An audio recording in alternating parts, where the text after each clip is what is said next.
This is the video that we're going to talk about how to collage graphics on t-shirts or any other places that you want to collage, because we talked about how to draw graphics in, but we didn't discuss how to collage it.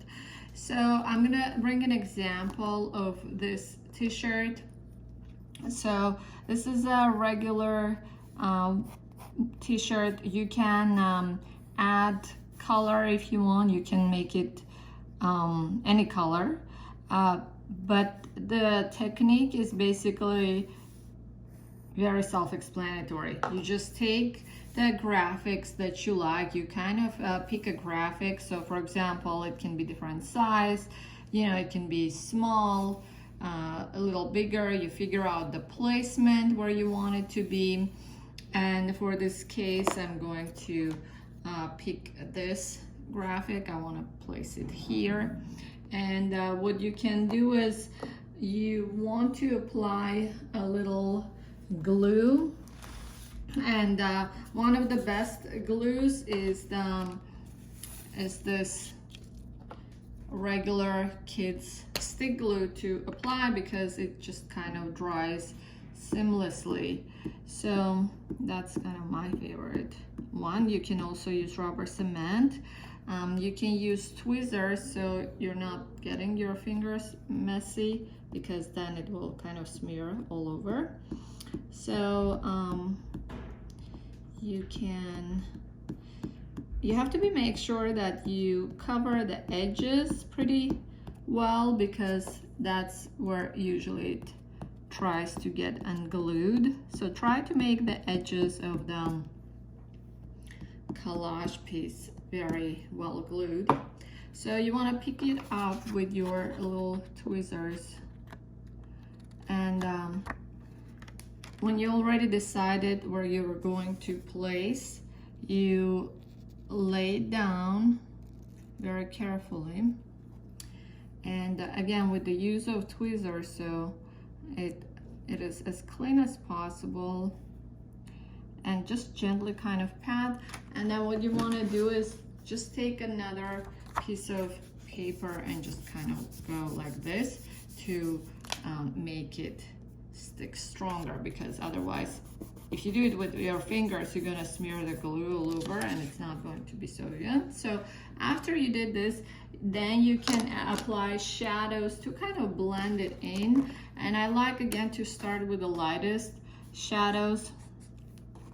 So when you draw it in, you also want to kind of like add shadows on your collage piece, so it kind of blends in with your piece of t-shirt. For example, I'm gonna add some more shade on this side.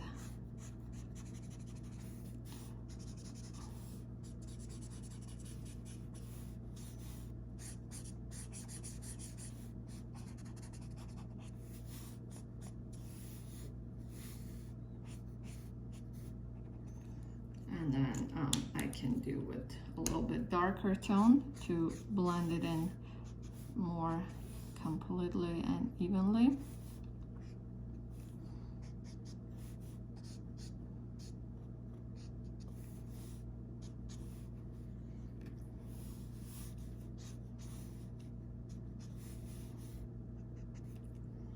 And I have a little bit of an area that I want to smooth out to make it more blended look.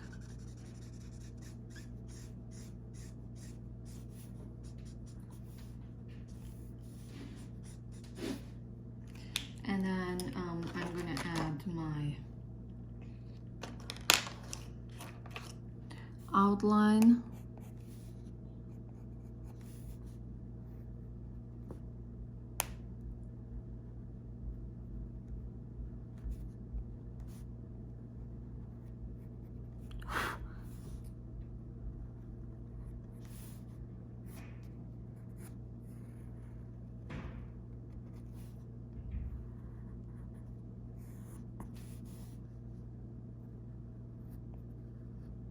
So you're just adding the outline, And again, make sure you have some line variety, so it's not only you know, straight lines.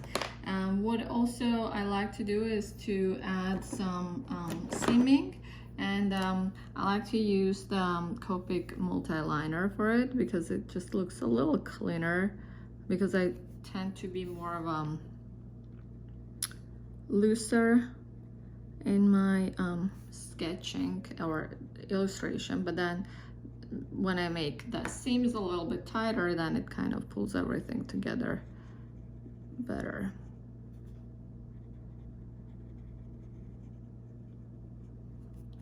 So if you want to clean up some areas, you can, but that's basically it. If you want to kind of be artistic and creative and add some sort of like stitching around it for decor, you know,